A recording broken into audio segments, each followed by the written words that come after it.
Before my presentation, I would like to also thank Christoph for his, he has left, for his. Actually, it's more difficult for me, I mean, with a Chinese passport to actually travel here because I always need a visa, so it's a lot of pain. But also to the audiences, thank you for your attendance, and I look forward to your questions in the discussion. Now, also a bit information about myself, like this is my name. I'm from the School of Philosophy at Zhejiang University. Yeah, if you don't know about the university, I think you will know DeepSeek, the Chinese version of ChatGPT. The founder of DeepSeek graduated from Zhejiang University, but I'm pretty sure that he doesn't like the university.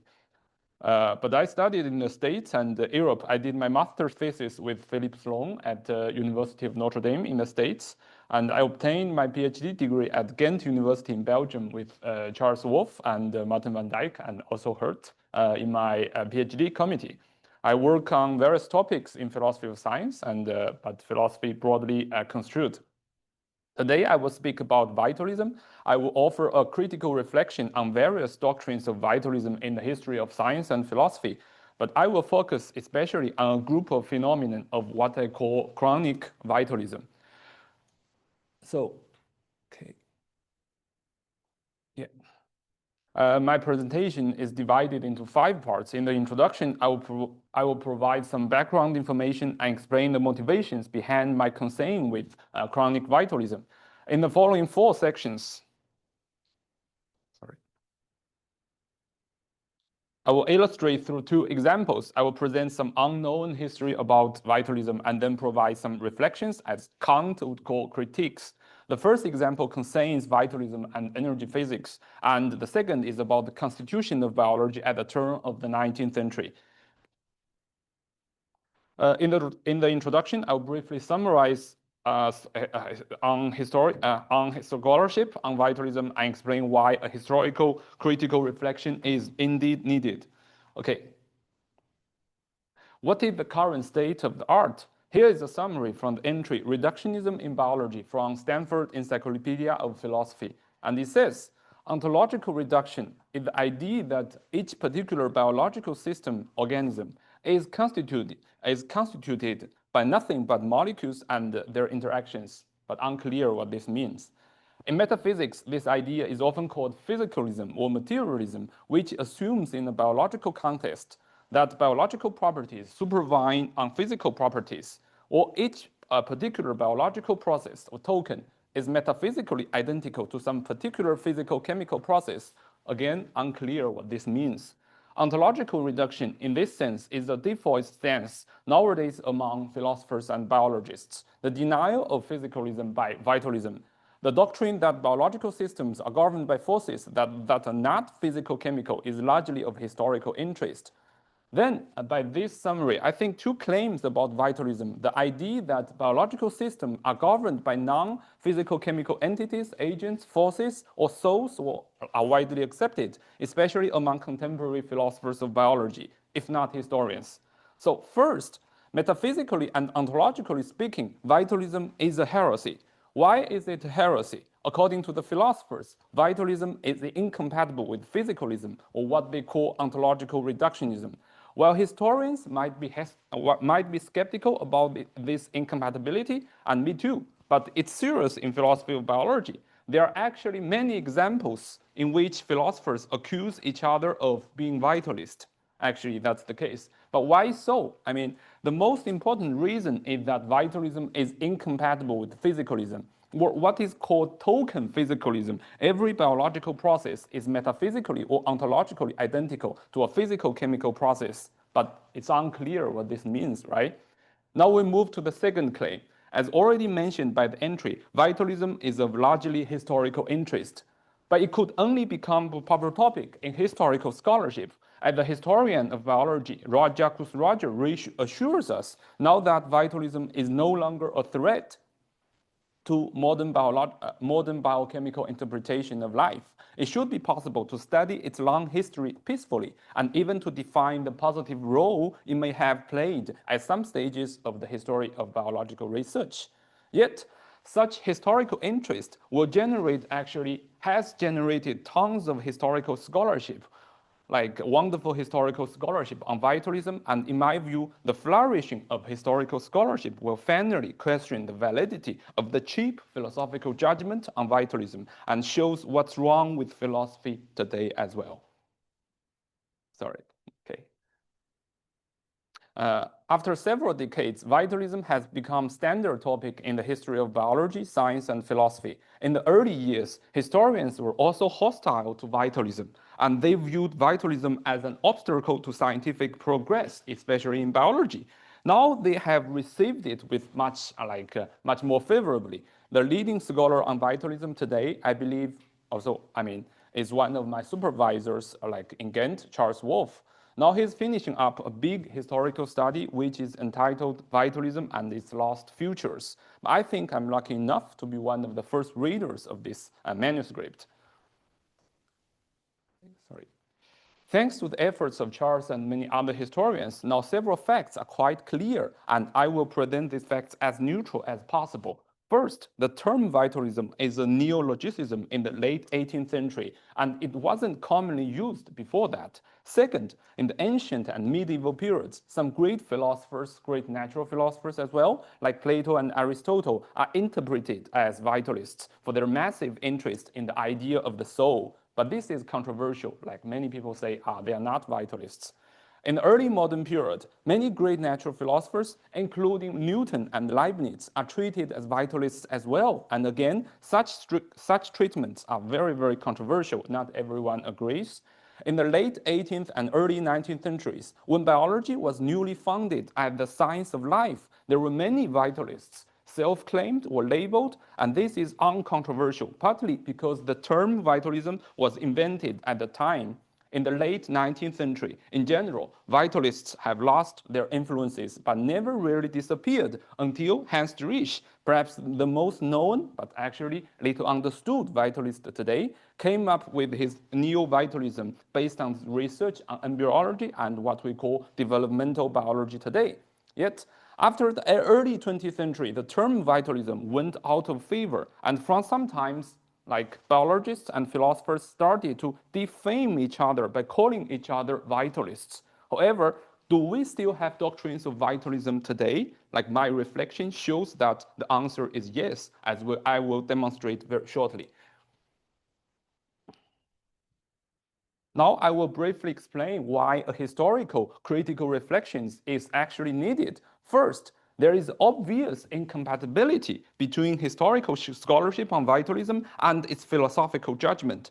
Can the flourishing of vitalist doctrines in the history of science and philosophy, what I call historical scholarship, cast some doubt on the arbitrary philosophical judgment of vitalism? Moreover, what is the status of physicalism in the history of science and philosophy today? How are we going to deal with it? Second, indeed, if we actually expand our scope, we'll find there are many, many more doctrines of vitalism that remain unnoticed, even in recent historical scholarship.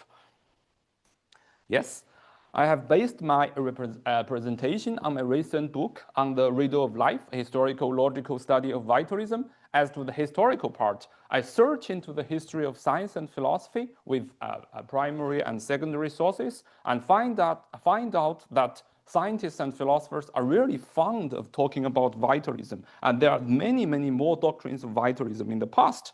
In addition to issues in biology and psychology, obviously, vitalism also contains evolution and a variety of physical concepts: heat, gravity, electricity, magnetism, motion, chemistry, energy, issues in statistical mechanics and also quantum mechanics. The supervisor of my master thesis, Philip Sloan, has just published a very long and very wonderful paper on vitalism and quantum mechanics, on the exchanges between Niels Bohr and Pascal Jordan, two founders of quantum mechanics, who also debated over the nature of life. In my book, based on sufficient historical sources, I attempt to offer a critique in the Kantian sense. Given so many different doctrines of vitalism, how can we give some order to these doctrines? Is there a common theme that does justice to such diversity of materials? In doing this, I think and consciously following the method of historical critical analysis as endorsed by Kant himself, philosophers, scientists in the 19th century like Ernst Mach, logical analysts in the early 20th century, and perhaps since we are now in Tübingen, George Hegel, at least according to the interpretation from Terry Pinkart and Sebastian Rand, to collect sufficient historical materials to study the temporal manifestations of a concept, like I use Hegel's language. So we are actually waiting for the coming of the dusk when the O of Minerva could actually spread its wings. Okay. So now let me illustrate the results of historical critical study with the first example, vitalism and energy physics. In this part, I will cover three things. First, the rise of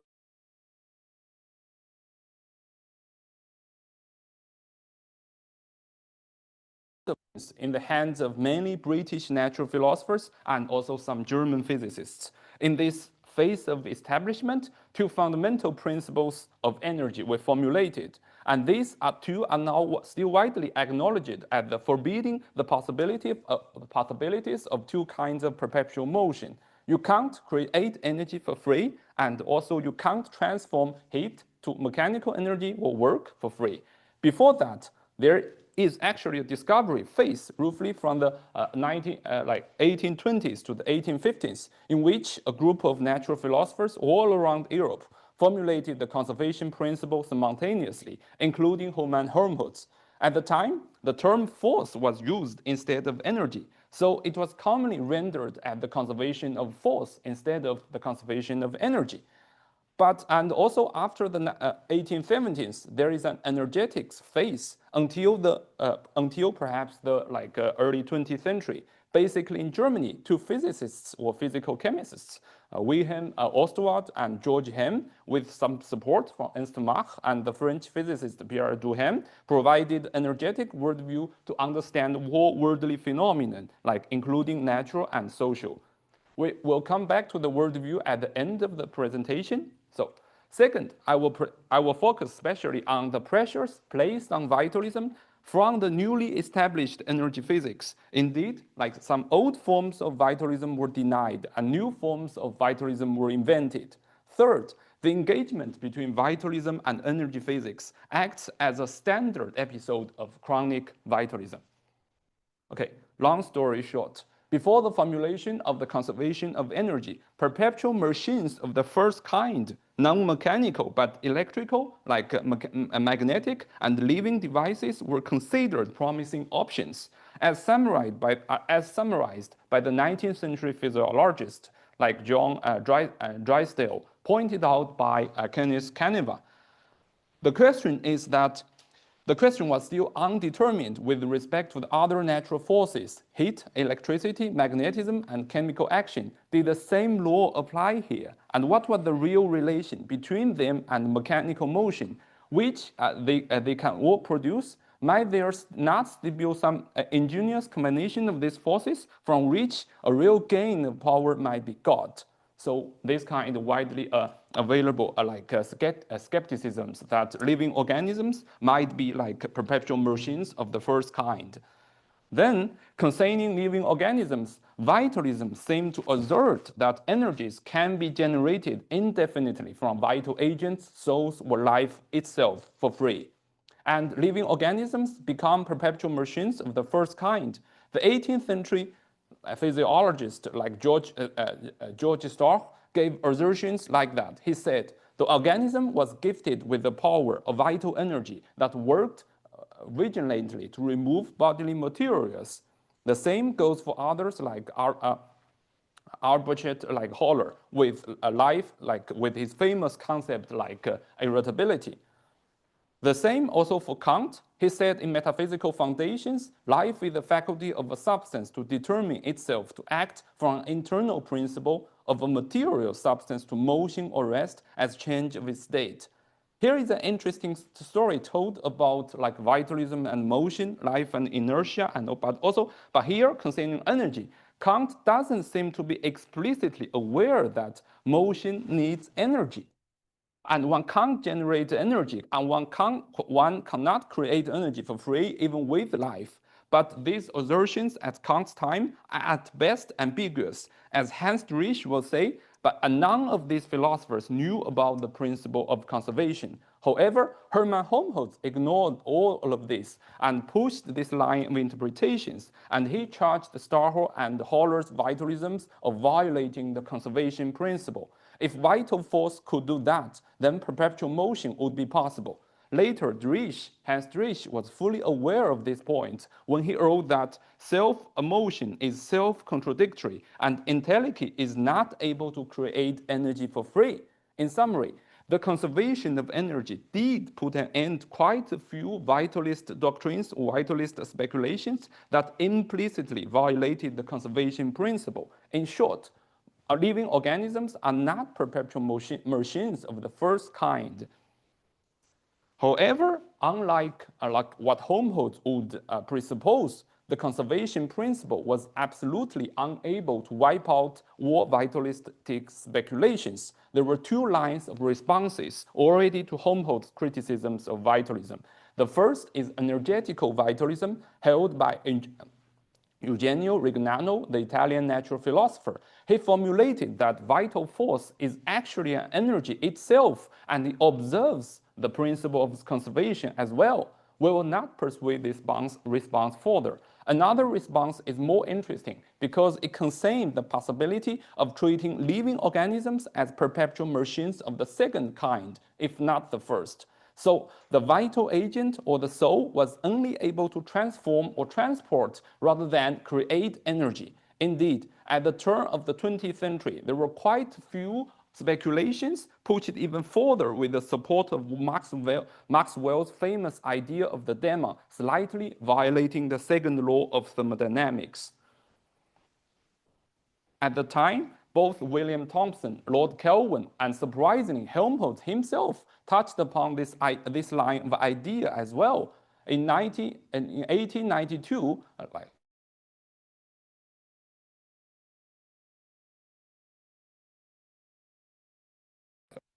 as its natural temperature as some source of energy for mechanical effect.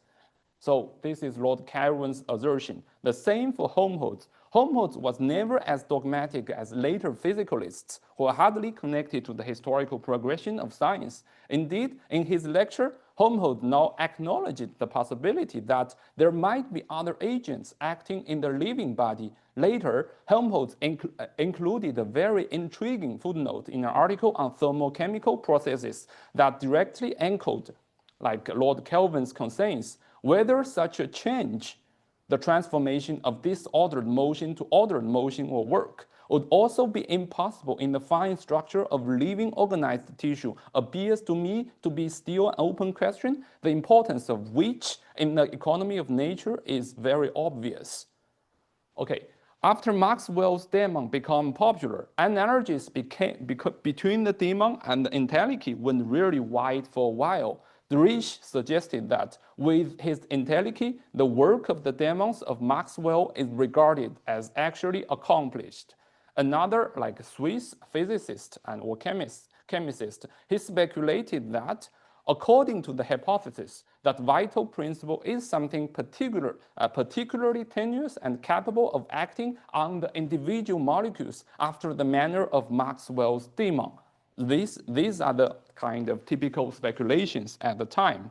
So the summary is that the conservation of energy killed old forms of vitalism, but also prepared new forms by opening up new possibilities of vitalistic speculations. If living organisms are not perpetual machines of the first kind, why not the second kind?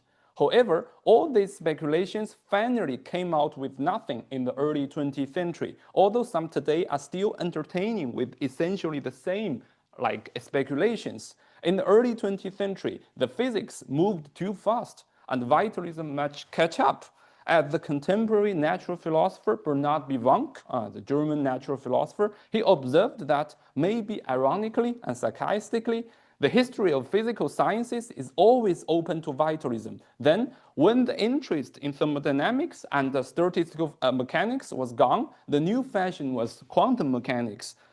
Hence, we have quantum vitalism, the debate between Bohr and Jordan, much more broadly in the history of science and philosophy, from Aristotle's natural philosophy to quantum mechanics. Vitalism always found its day, as nicely summarized by Driesch and Canguilhem. So for Driesch, it may for a time be outshouted by its opponents, but there are always a few who, whatever may befall, persuade their way heedless toward the uproar of the day. Similarly, Canguilhem remarked on the enduring vitality of vitalism itself, from Hippocrates and Aristotle to Hans Driesch. A series of names attest to this vitality, and he claimed that vitalism translates a permanent exigency of life. Okay. After this concrete historical illustration, I will now offer a general critique which focuses on chronic vitalism and life. There are three main lessons since time is short. First, in the history of science and philosophy, the failure of vitalism lies in its uniformly being unable to give exact consequences of being alive, or simply no exact theories of pure life. Like energy and vitalism, theorists must formulate how does an intelligence could actually create or transform or transport energy. How? They must speculate, they must precisely state how can intelligence could do that. And also these theorists knew about this defect, and they left the work for the future.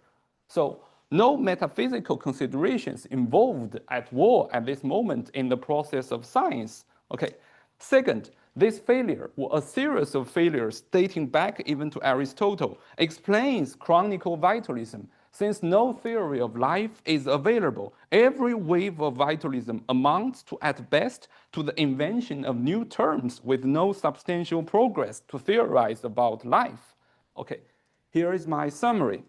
Scientists and philosophers have repeatedly attempted to characterize the nature of life, but since they can only introduce terms that effectively are synonymous, the nature of life remains unaddressed. In summary, all doctrines of vitalism throughout the history of science aim to address the uniqueness of life, either directly or indirectly, but having contributed neither definitive vital laws nor evidence for absolute indeterminism, these doctrines leave the nature of life essentially untouched, despite the introduction of many new vitalistic terms.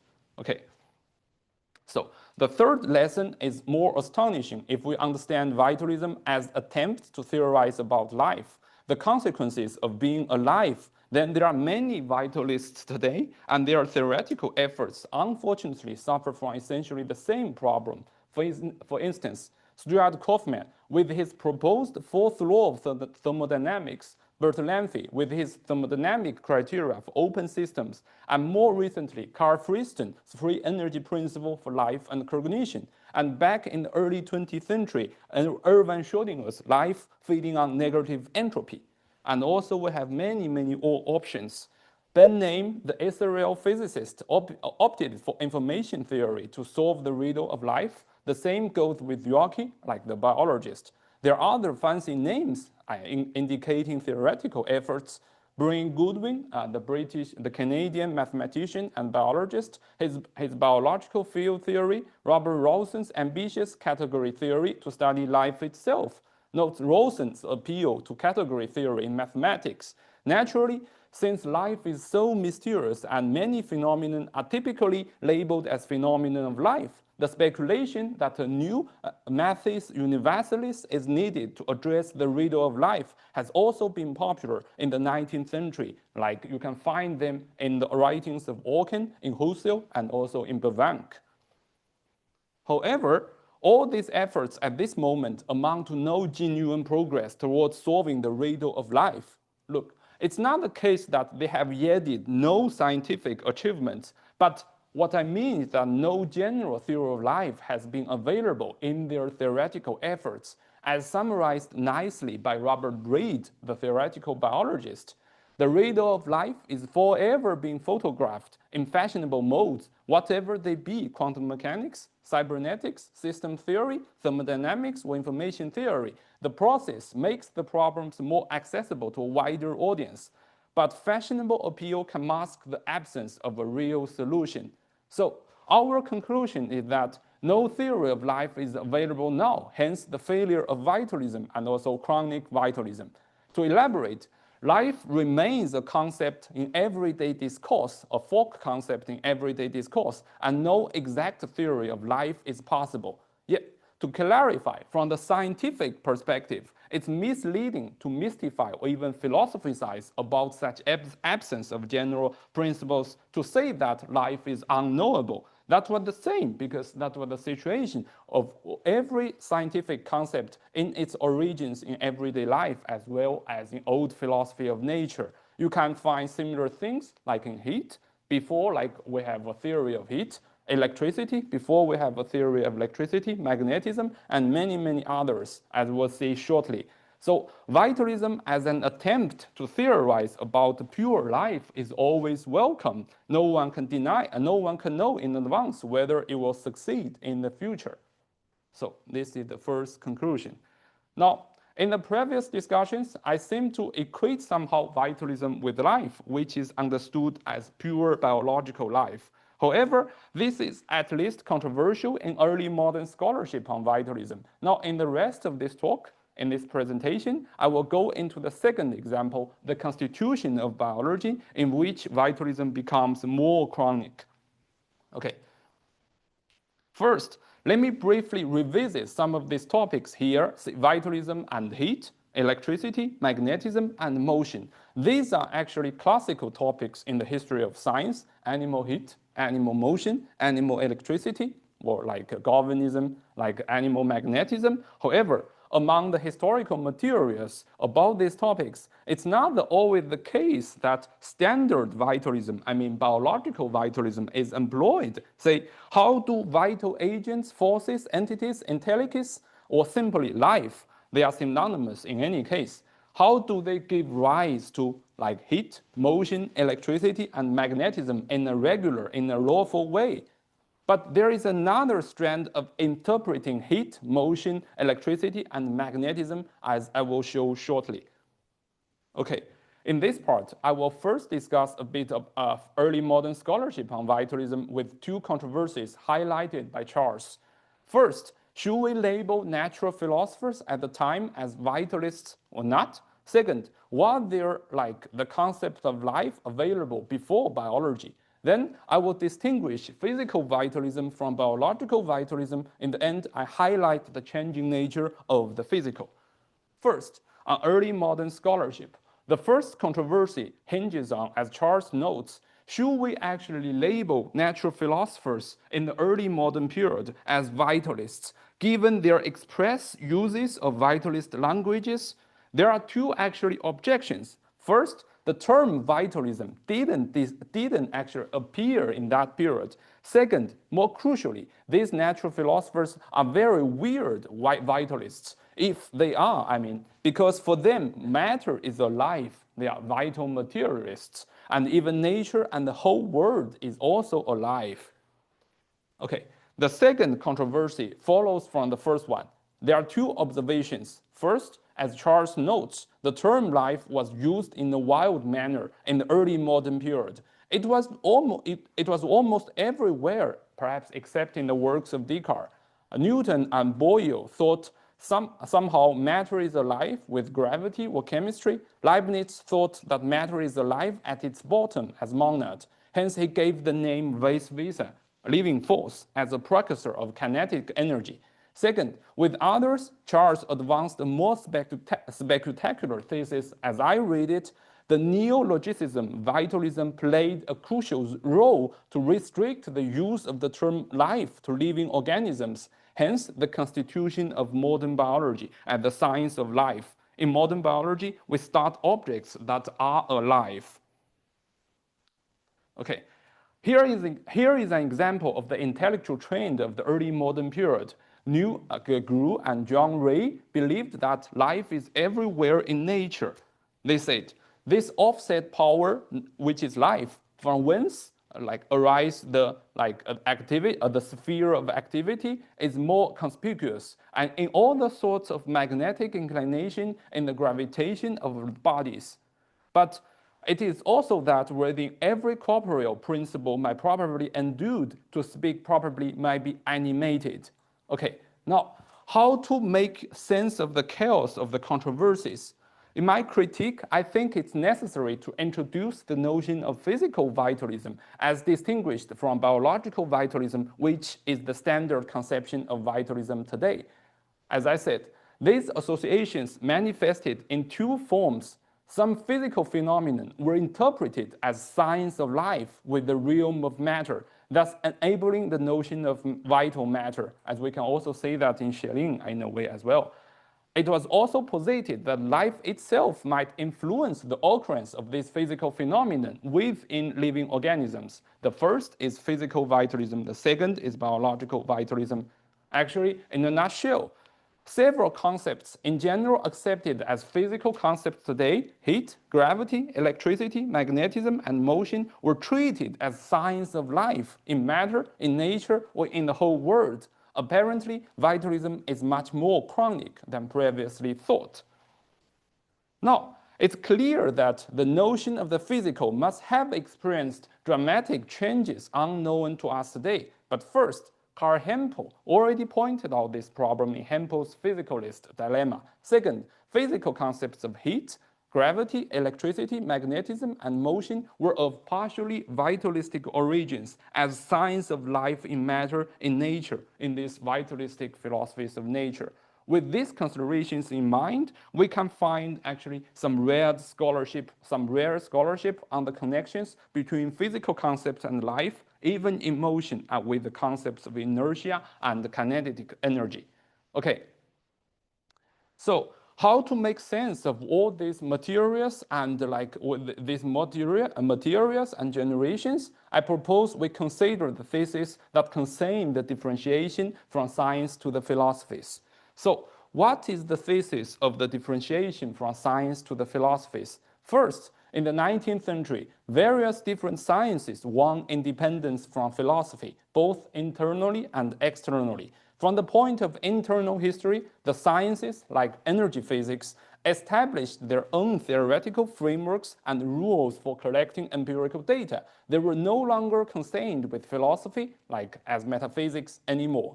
Second, the elementary rule of science becomes clear and emphasizes theoretical rigor and empirical adequacy and nothing else. But in comparison, in the old philosophical systems of nature, concepts were uniformly ambiguous, like they couldn't actually distinguish properly like energy from force in the early 19th century. The new sciences didn't bother these problems anymore. Third, it follows that essentially science works with theories, hypotheses, and phenomena rather than any metaphysics that issues a priori restraints. Okay, let me now apply these rationales to vitalism and physicalism.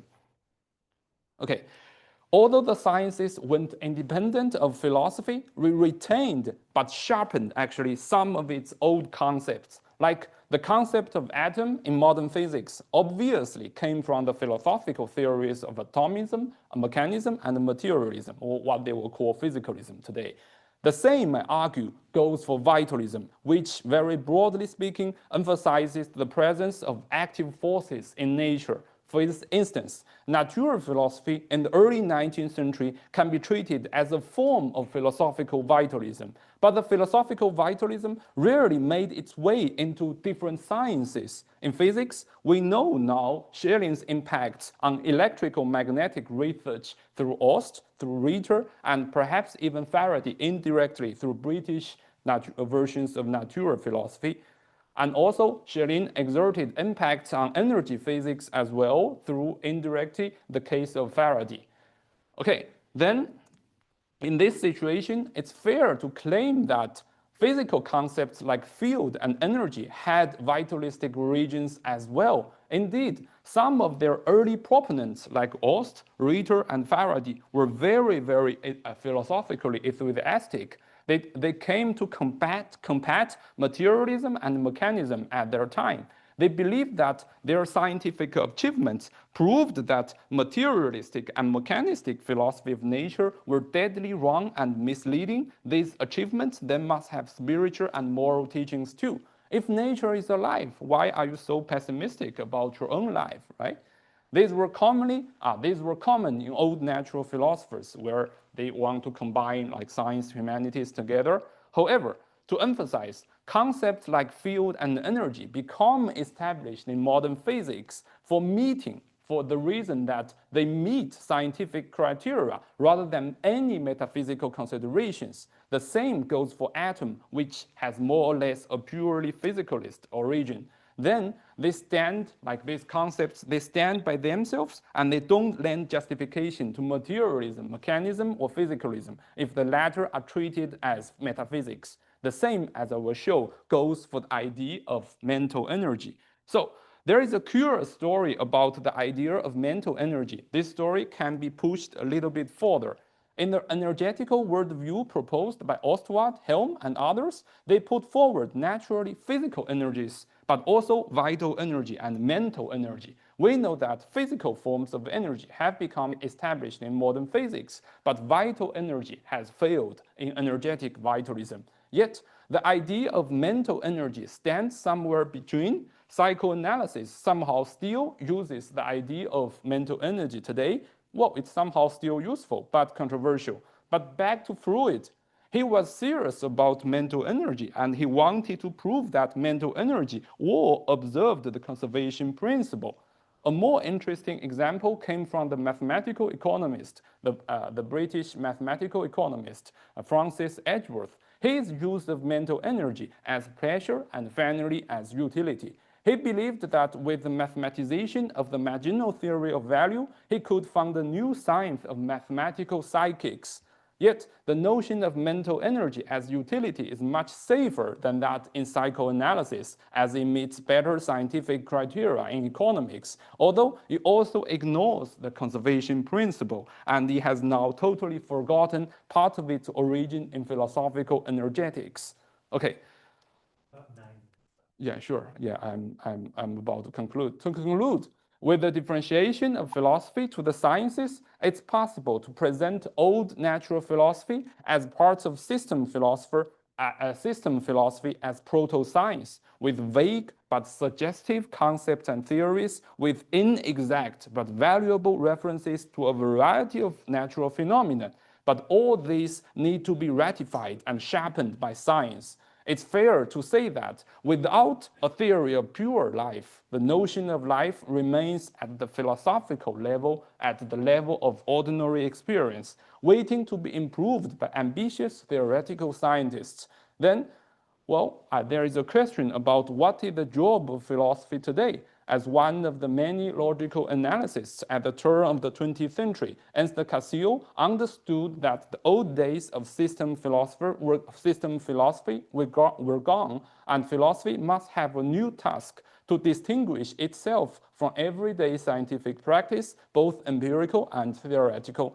No, not metaphysics, to issue a priori restraints on science, but to go into the sciences, to really understand the motion of scientific achievements, to understand them, to track their developments. That is the task of historical, logical, or critical analysis. So that's my methodology of my book. That concludes my presentation. Thank you.